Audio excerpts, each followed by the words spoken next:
our dear, kind, wonderful, loving Father, we come before you today this Sabbath morning to do what we always do every Saturday morning, to bless your name, to worship your name, to glorify your name. Lord, I ask you to please be with each and every one of us in this church today, Lord.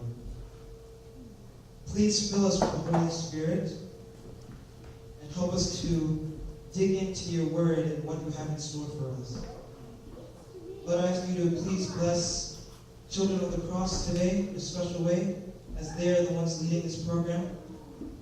Please bless them. Please fill each and every one of them with your Spirit, so that way we can minister you to your people. Thank you, God. In Jesus' name I pray. Amen.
and do what we always do every Saturday morning, to bless your name, to worship your name, to glorify your name. Lord, I ask you to please be with each and every one of us in this church today, Lord. Please fill us with the Holy Spirit and help us to dig into your word and what you have in store for us. Lord, I ask you to please bless Children of the Cross today in a special way as they are the ones leading this program. Please bless them. Please fill each and every one of them with your spirit so that way we can minister to your people. Thank you, God. In Jesus' name I pray. Amen.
morning, church. Amen. Today I'll be doing offering, and I'm going to read 3 Bible verses. So the first verse is in Malachi, chapter 3, verse 10, and it says, "Bring the full tithe into the storehouse, so that there may be food in my house, and thus put me to the test, says the Lord of hosts. See if I do not open the windows of heaven for you and pour down an overflowing blessing." The next text that I will read is found in Luke chapter 6, verse 38.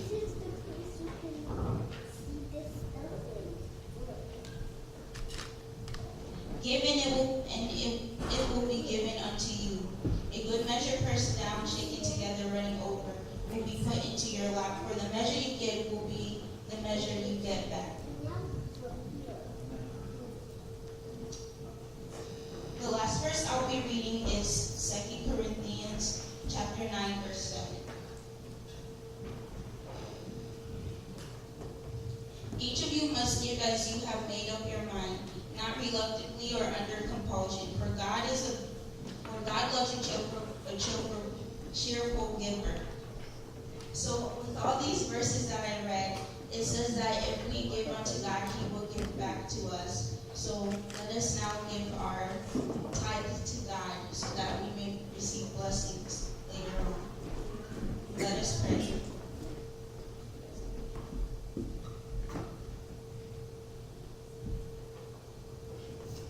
Let us pray.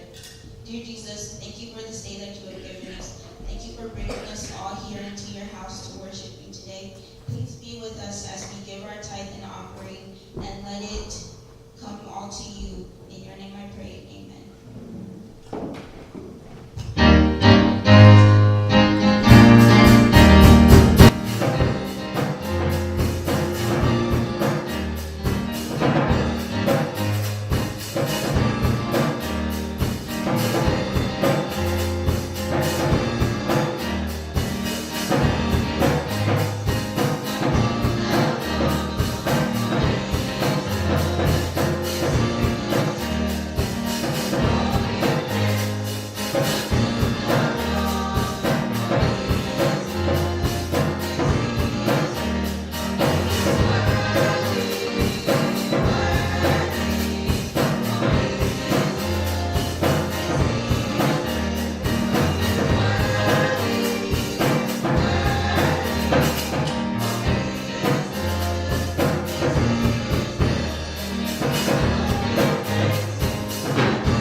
know what soccer is? Yeah. What? Yeah, he plays. So there was this famous player named Ronaldo. So he was very famous. So one day he was being interviewed, right? So they asked him, like, how did you get this famous? You're so good. How? How did it happen? So he started telling a story that happened back in his home village, Brazil. So he said, we used to play this game as boys. So one day we heard that there was this guy coming to recruit, somebody to, they were going to coach him and he was going to become this powerful player. So we all went there and we started playing the game. So they said the person who was going to score the most goals, that person they were going to recruit. So they started playing the game, and then Ronaldo scored one goal. And then they started playing the game more. In the middle of the goal, this guy, Ronaldo's friend, Albert, he scored another goal, so that made it 2.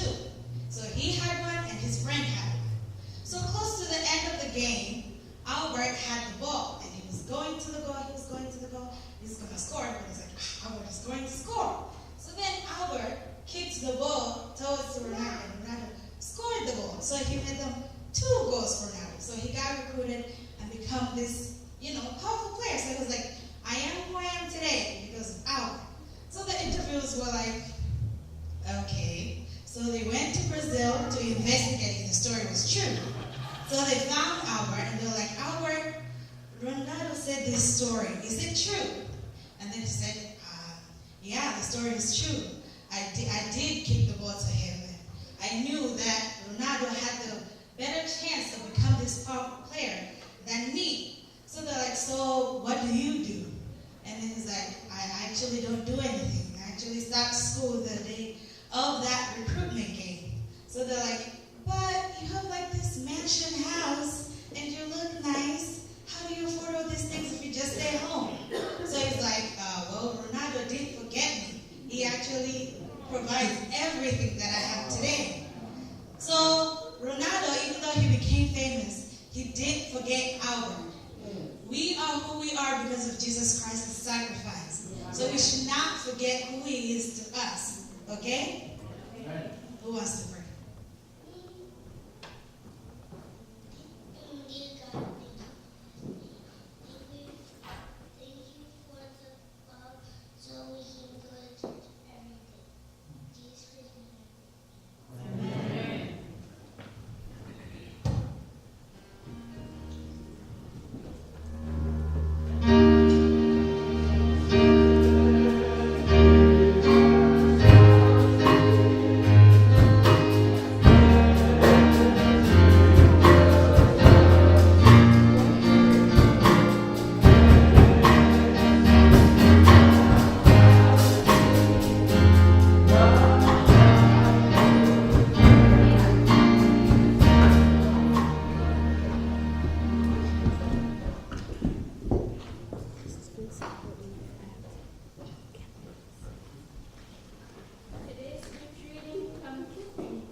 Today's scripture reading comes from 2 Kings chapter 5, verses 14 and 15.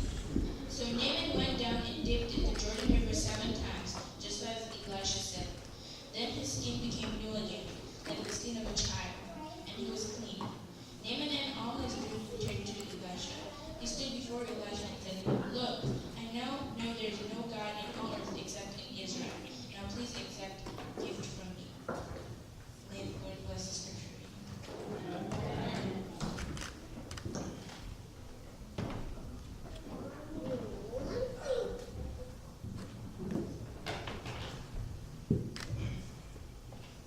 Good morning, church. As you know, my duty is to introduce the speaker, and since the speaker today is Jonathan, there's no other guy besides, the one who grew up with him. So, I was thinking, what can I say about Jonathan? Because I know everything about Jonathan. So, I was just sitting there, and I thought to myself, maybe I should stop thinking and just write down what I think. So I wrote down a 2-page paper,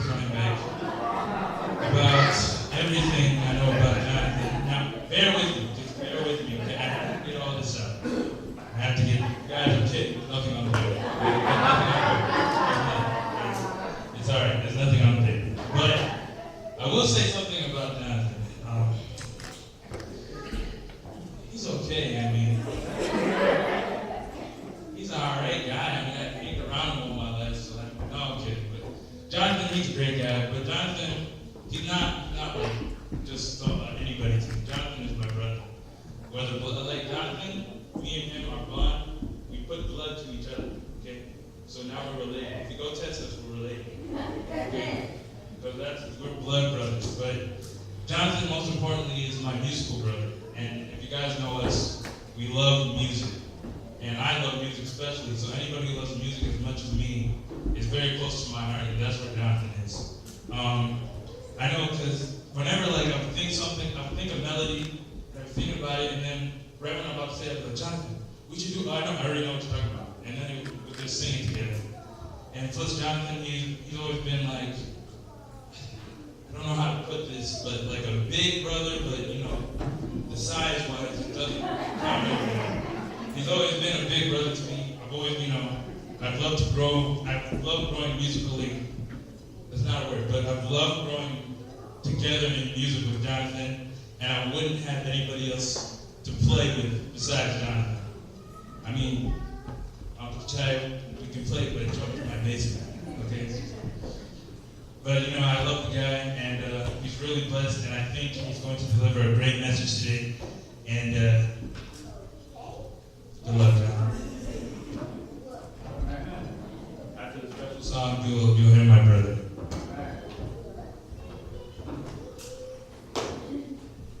Part of the special song.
Good afternoon, Malawi Church. Let me just tell you. I'm going to be honest with you. I am nervous. But I'm excited. I'm excited because today is my favorite day of the week. What day is it? No, I didn't hear you. What day is it? Wait, I heard two different things. I heard Saturday and Sabbath. So let's see which one weighs out more. What day is it? Sabbath. I think Sabbath won.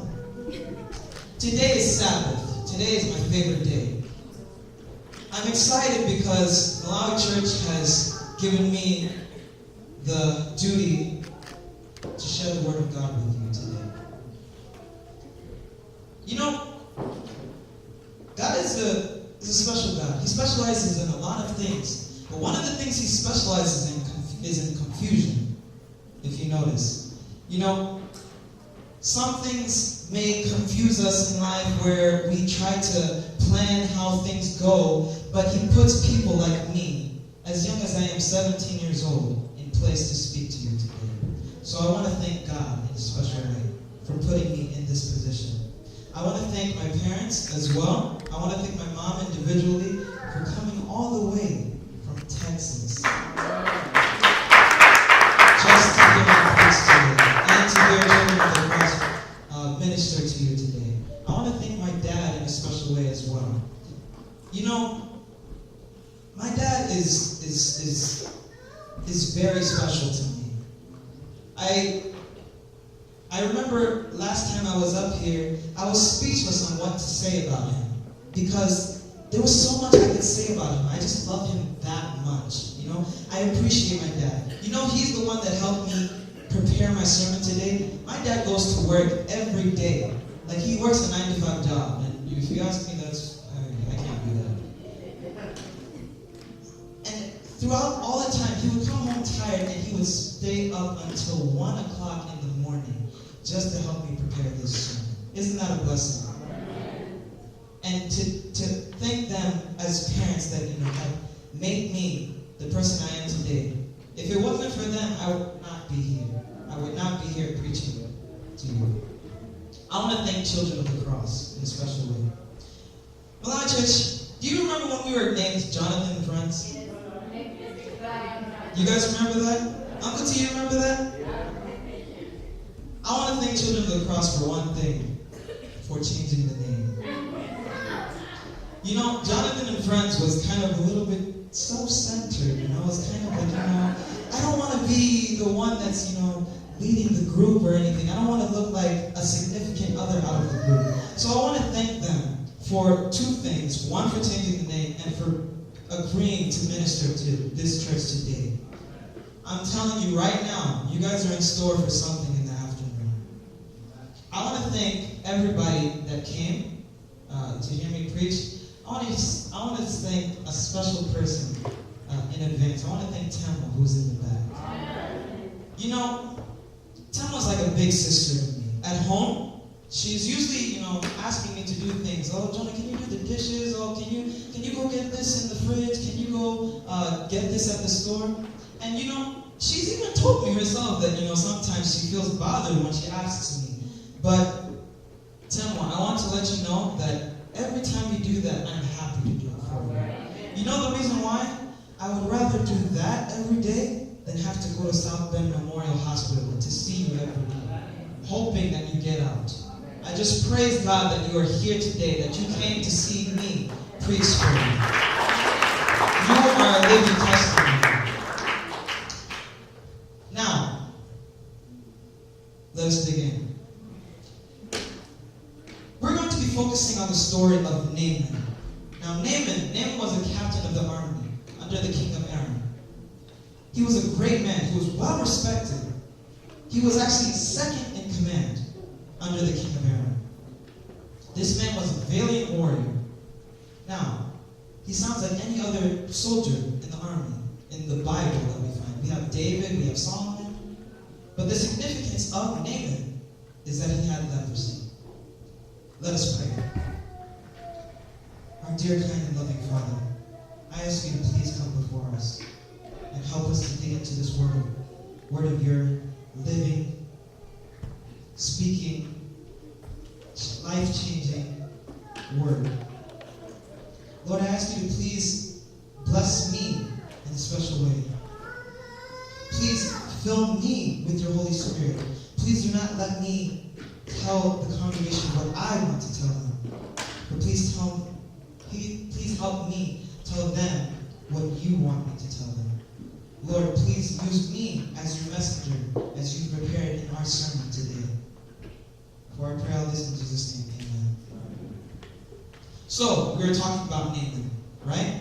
I said he's a captain of the army, well respected, second in command. Now, second in command, he's like in today's modern days, he would probably be considered the general of the army, general of the U.S. Army. That's how powerful he was. But, like I said, he had leprosy. Now, before he had leprosy, he was a very popular man. He wasn't only respected, but he was very popular. He was very known around his town. He was a national hero. Received all these awards. Received the laurels on his head, wreaths on his chest. Received so many medals of honor and valor. Eventually, all of this would change when he had been attacked by leprosy. His name would become a reproach, or a name of disapproval, a name of disappointment. He would become a striking contrast to his appearance, and probably also to his deposition because of the disease which had attacked his body. What was that disease? What was it called? Leprosy. I didn't hear you. What was it called? Leprosy. Come on, guys. I need you to be louder. What was it called? Leprosy. Good. Let me just pause. I need you guys to know that I'm a mini Uncle T. I need to hear your response. Otherwise, you probably won't eat today. No, I'm kidding. He'll eat today. But to continue, Naaman's before and after. Before he was a respected man, after he was, cursed with leprosy.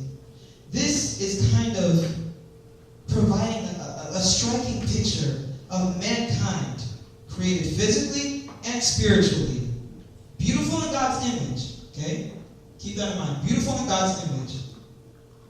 Before sin began to take its toll on both the disposition and physical body of man. Naaman's example of before and after is how God created us. We were perfect. We were God's people. And then sin came into the world and made us how we are today, sinners.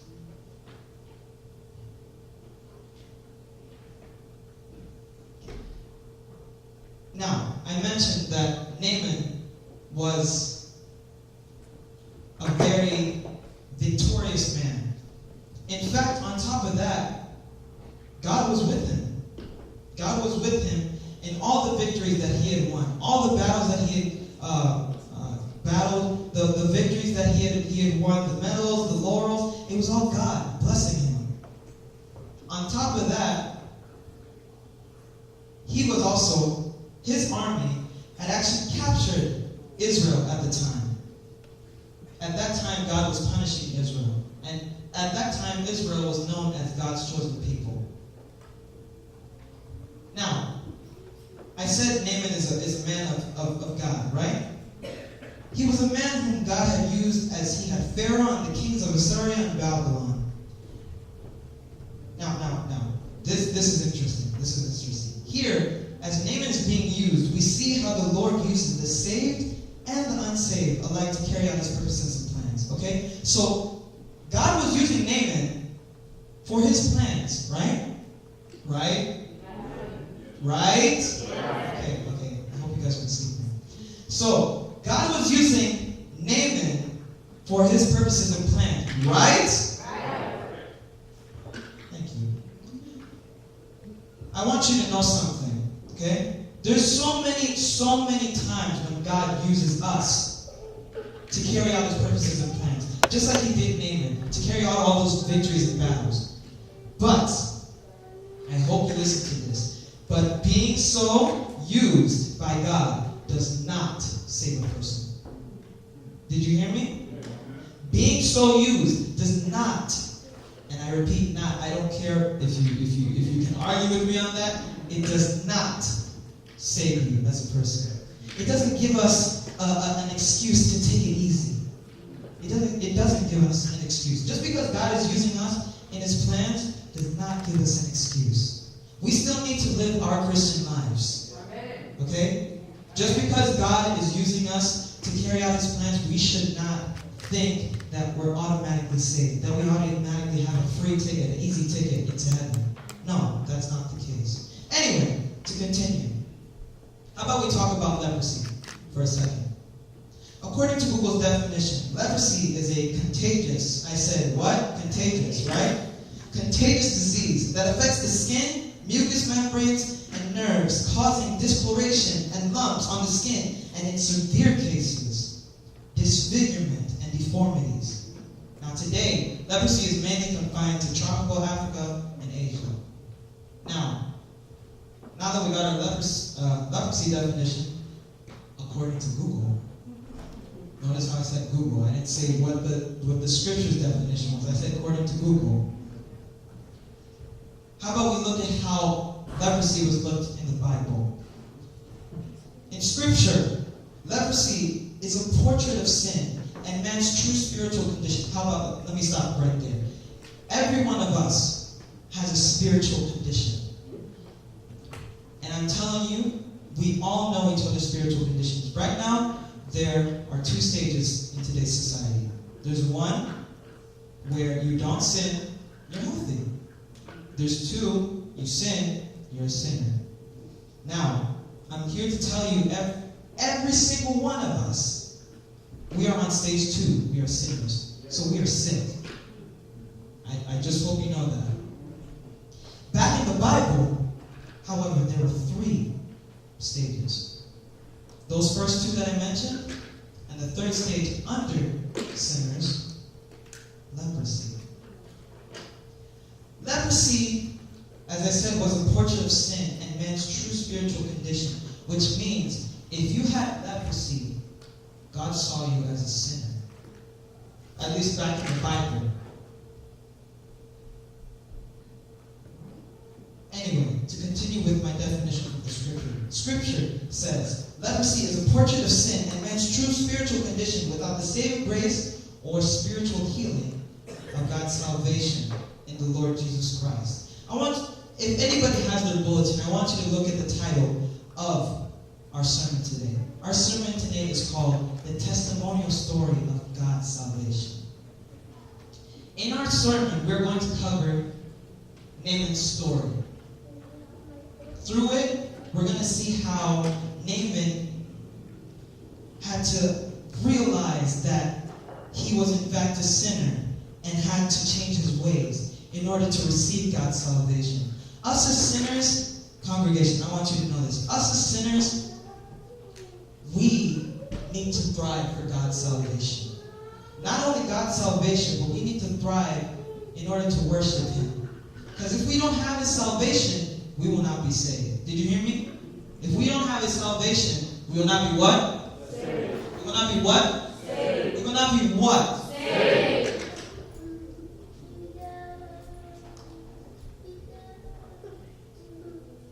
Now, continuing talking about leprosy,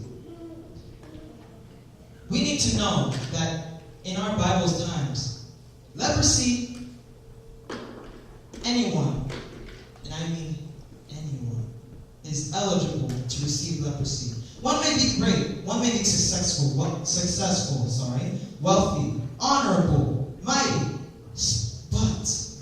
but spiritually lost. Isn't that interesting? It says one may be great, successful, wealthy, honorable, and mighty, but spiritually lost. Doesn't that say something? It says, like today, you can have everything earthly, but have nothing heavenly. For example, you can have an education, you can work your butt off, and get an education. You can receive a bachelor's, you can receive a master's, you can receive a PhD. But if you are a sinner, you have nothing. That in itself, that's another sermon. Like I said, you can have everything that is earthly, but you can have nothing heavenly. The first step to fixing this problem that you have everything but you don't have everything, that's all right. Yes, it did. To understand that we are sinners. We have to understand that we are sinners first. Okay? There's nobody in this world, and it's a fact that the Bible proves, there's nobody in this world that has a healthy spiritual condition, like I said earlier. There's nobody. We're all sinners. We're all sinners. We have to understand that we are sinners, and that's the bottom line. And we need forgiveness from the Lord. We need to realize that one's lost condition before God, we have to realize that one lost condition. And we have to have that desire to escape from it. Those are the first steps towards salvation, towards God's salvation, to be exact. Going back to our character, Naaman, that's what Naaman discovered. He discovered that he was in fact a sinner, and he needed forgiveness. He needed that desire to escape from his earthly ways, from being proud of himself.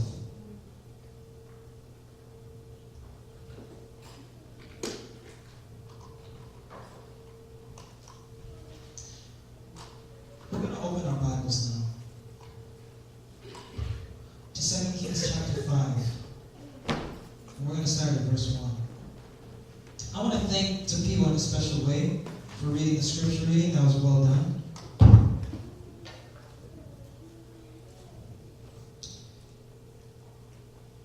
Second Kings chapter 5, verse 1. Now, Naaman was a commander of the army. I'm reading now. Now, Naaman was a commander of the army of the king of Aram. We said that, right? He was a great man. We said that. In the sight of his master and highly regarded. We said that. Because through him, the Lord had given victory to Aram. We said that. He was a valiant soldier, but he had leprosy. So we basically covered verse 1, describing who Naaman was, in fact. Read on, verse 2. Now bands from Aram had gone out and taken a captive of a young girl from Israel. Okay. So now Naaman's army has captured Israel. And along with those captives that he has captured, they've captured this young girl. So this means, because they're mentioning in the Bible, she has an important role in Naaman's story. And she served Naaman's wife. She said to her mistress, she said to Naaman's wife, if only my master would see the prophet who is in Samaria, he would cure him of his leprosy. Okay, so here we have a girl captured from Israel, taken from her home. She's a young little girl.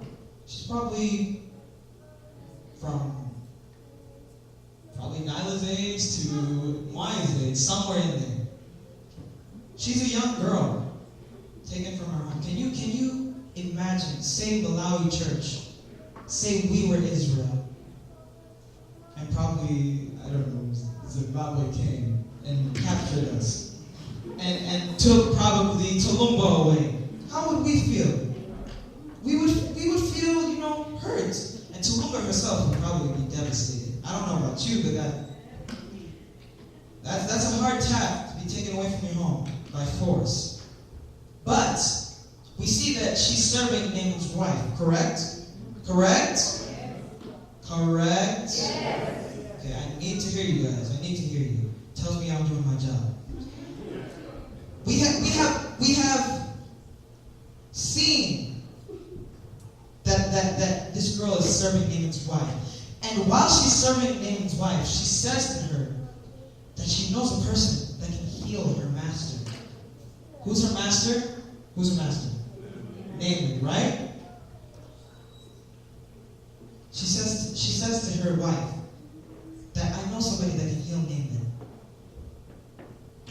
Now, she says that it's not just anybody, but it's a prophet. Now, I want to tell you who this prophet is. This prophet is Elisha. Now, I didn't say Elijah, I said Elisha. Okay? This prophet is Elisha. Keep that in mind. Why is it that she was mentioned in the Bible? Why was she mentioned in the Bible? Let's talk about that for a second. Okay? She was mentioned in the Bible because she played a role in making sure that Naaman was healed. It's pretty simple. She was put in place by God. She was put in place, and I said by who? By God, in order to make sure that Naaman was in fact what? You guys already know your stuff. She was put there in order to make sure that Naaman was blessed by God. Church, I want you to know something. Sometimes God puts things or people in place in order to bless us in the end. Just like how he put this little girl in place to make sure that Naaman, in fact, would get healed and would discover that he was a sinner and would change his ways and follow God for the rest of his life. He just how she was placed in her life. God does the same things for us today. Sometimes we may be struggling in school, but he puts certain people that help us in life to help us with that certain assignment that we had the day before that is due tomorrow morning. Sometimes he helps us by putting money in our accounts when we don't even know where it came from. Has that ever happened to you? I'm going to tell you, that happened to me. I was so surprised. Oh my gosh. I was so blessed. But my point is, sometimes God puts stuff in our lives in order to bless us. Did you hear me, Uncle T? Did you hear me? I got you.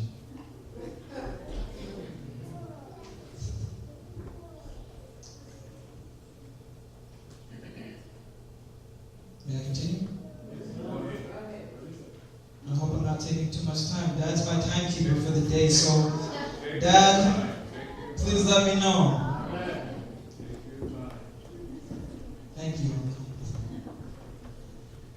Now, we continue reading, right? Verse 4. Naaman went to his master and told his master being the king, right? Remember, he's second in command.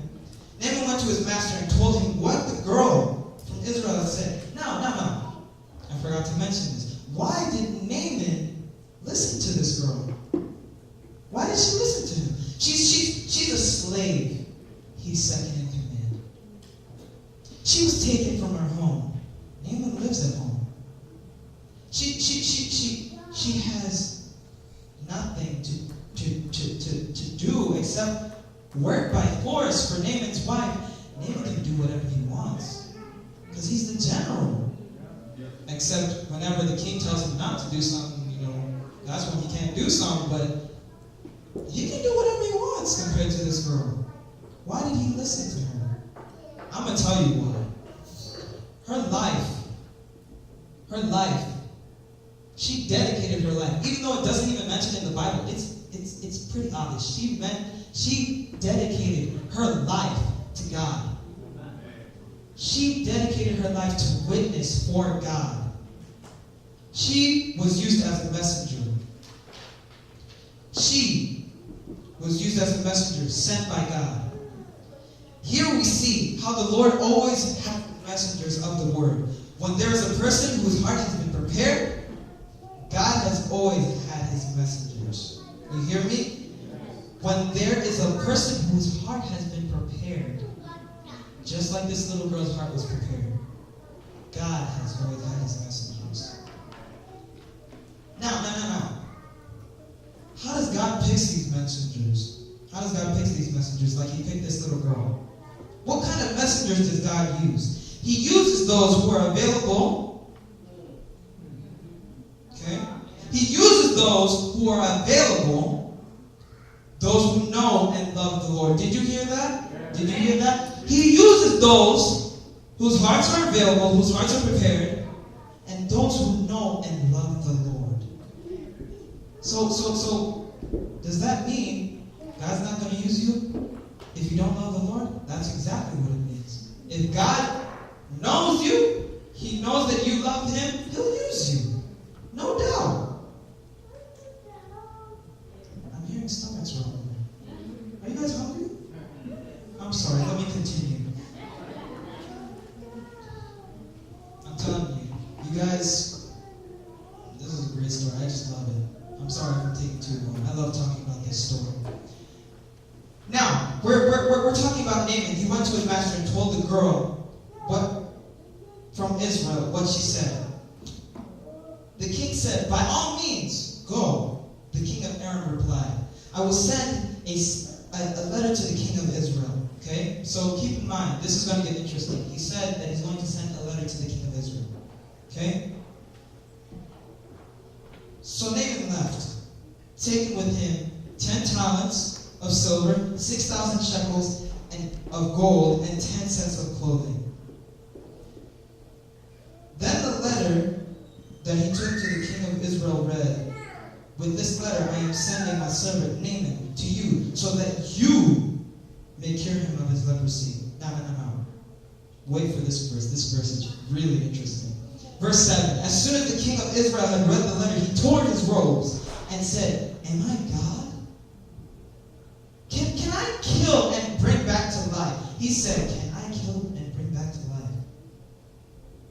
Why did this fellow send someone to me, the king of Israel, to be cured of his leprosy? See how he is trying to start a quarrel with me." I said, see how he's trying to start a what with me? A what?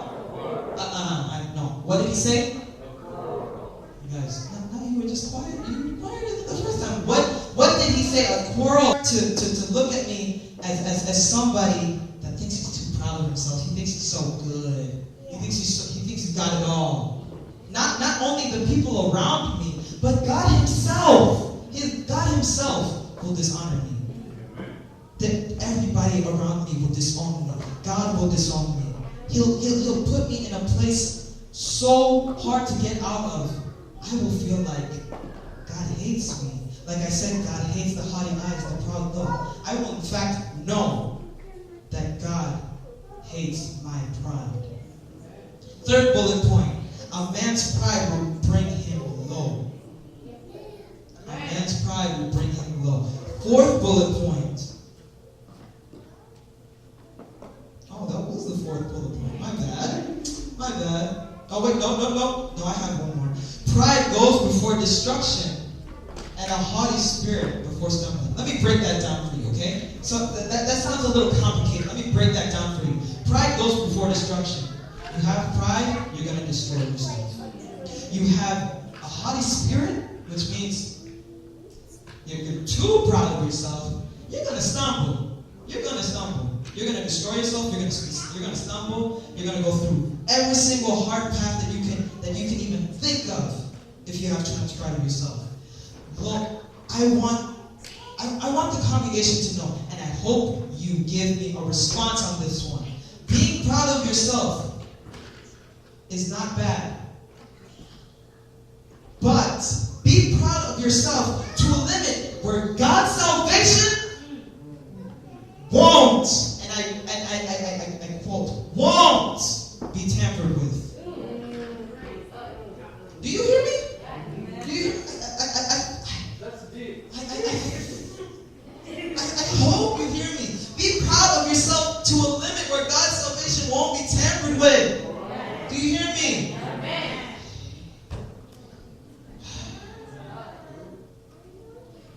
Naaman had to be brought low. He had to be knocked off his high horse.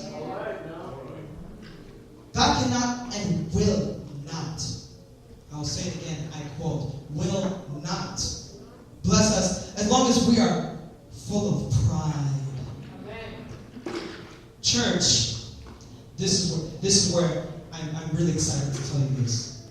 If we, as a church, as Malawi Church, build too much pride, we start feeling ourselves, thinking that we're getting up there, I'm telling you, we won't get a building. Do you hear me? I'm telling you, we won't get a building. We'll be feeling ourselves, and we'll be forgetting that we're here because of God. We're here to praise God. We're not here to look better than all the other churches. We're not here to show off. Amen. We're here to worship God. And if we as a church, as Malawi Church, cannot get that, all this raising of money that we're doing for a building committee, board meetings, take 2 hours, 4 or 5 hours, 10 hours, take the whole Sabbath.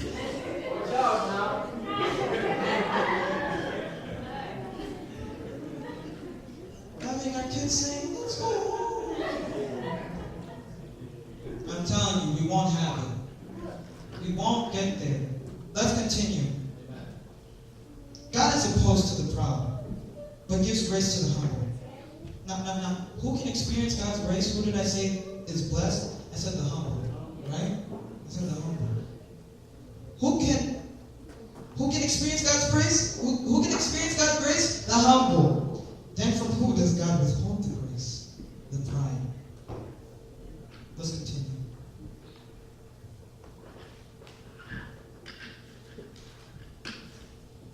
We're going to continue reading.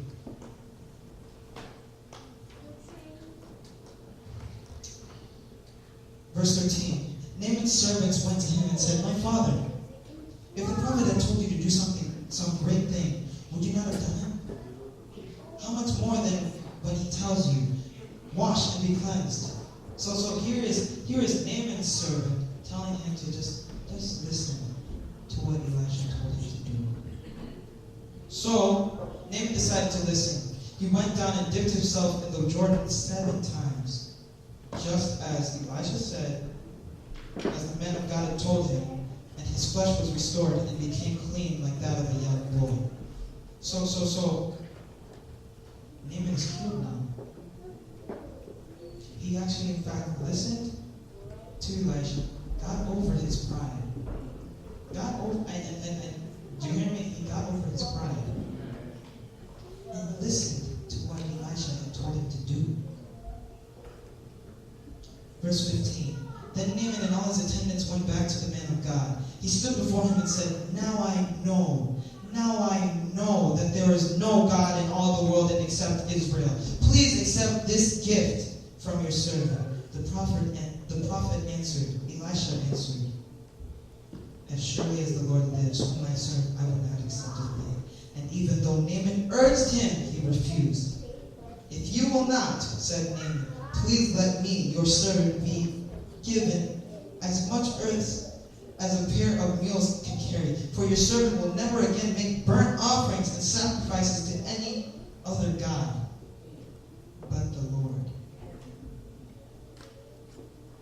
But may the Lord forgive your servant. Verse 18. But may the Lord forgive your servant for this one thing. When my master enters the temple of Rimmon to bow down, and he is leaning on my arm, and I bow there also. When I bow down in the temple of Rimmon, may the Lord forgive your servant for this. So now we're at the end of the story. Naaman's healed. Naaman has accepted that he has made mistakes in his life. That he has leprosy. His spiritual condition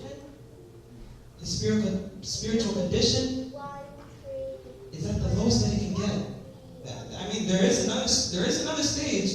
I didn't want to mention to it because I don't want to scare you, but the other stage is death. It's death. I mean, what else will God resolve to if you keep sinning? You'll die.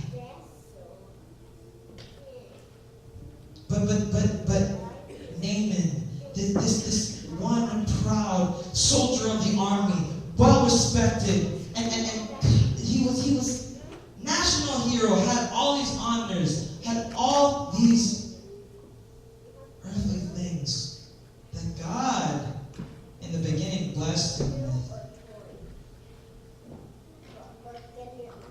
He started to realize that he was a sinner. He started to realize that he needs to change his ways. that no matter how much God blessed him with, he should not have pride for himself, but in fact have pride for himself and for his God. Church, let us not be proud of ourselves and forget our Lord and Savior Jesus Christ. Let us not. For if we do that, we'll probably even end up with that stage of spiritual condition, leprosy, or even the worst one, death, and no coming back from that. God loves us. In fact, he loves us so much that he puts those people in place for us, like I said, like he did with that little girl. He puts things in our life to bless us in a certain way that we may not always understand, but it blesses us, so we go with it. But when we get too proud of ourselves, God is upset with us. Let us not. It is my prayer that Malawi Church, we do not feel proud of ourselves. Don't worry, I'm wrapping up. Don't worry, I'm wrapping up. I know you're hungry.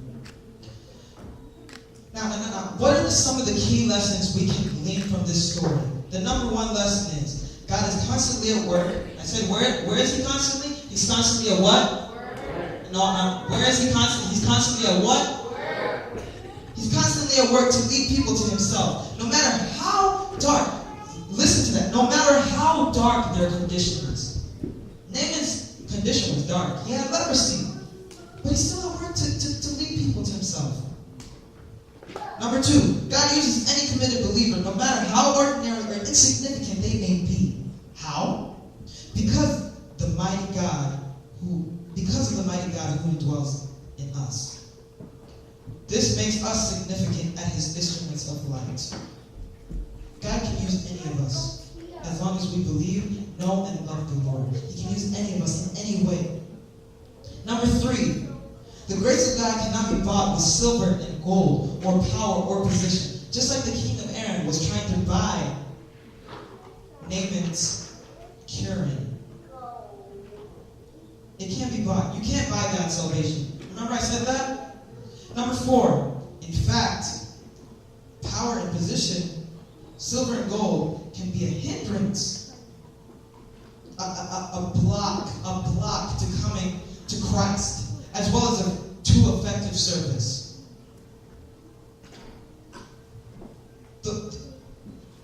These lessons we have to learn from this story of Naaman. And I want to say this. If you did not get anything from what I've said today, please go home, find time, read 2 Kings chapter 5, verses 1 through 19. You're going to see what I'm talking about. You'll be blessed. Please go read the story. It is my prayer that we as Christians draw the line when it comes to being proud of ourselves. That we have the chance to live testimonial stories of God's salvation, just like Naaman did in the Bible. It is my prayer that we understand that God loves us, but we have to know that we should not be proud of ourselves. It is my prayer that we are proud of God.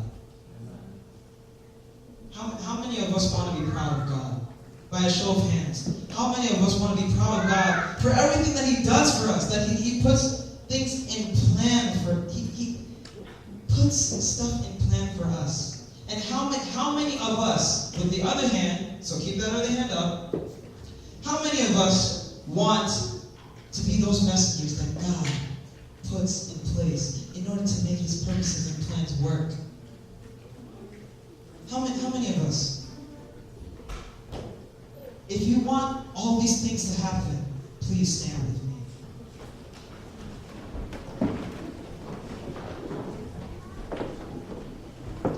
Let us close our eyes in prayer. Our dear, kind, and loving Father, we come before you, accepting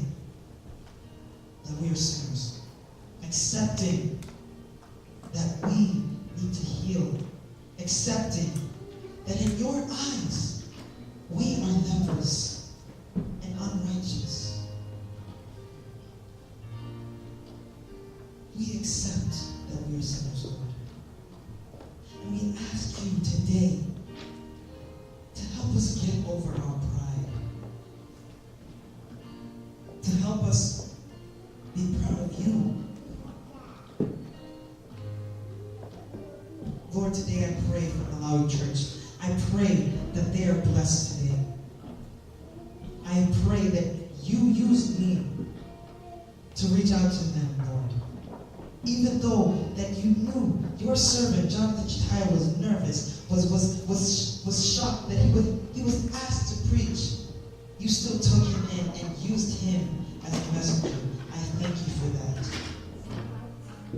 I pray that you continue to bless us. Bless us through the day. Please bless Children of the Cross, who is going to have an afternoon program where you will continue to minister to your people. I ask you to please be with them, help them to enjoy what they're doing, but also at the same time, remember that they're doing it for God. Please, I ask you to help them not get over themselves. Please help them to not be proud of themselves over you. Please help them to do what they have prepared for you in the afternoon with pride in themselves and with pride in you. Lord, if there's anybody here that I have not touched, I ask you to please take over and enter their hearts and fix them so that way they can worship you.